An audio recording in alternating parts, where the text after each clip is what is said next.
você está agora dentro de um vale.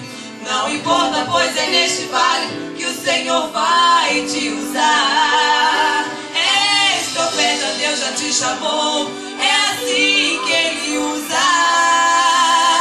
É na provação dentro do vale que você vai profetizar.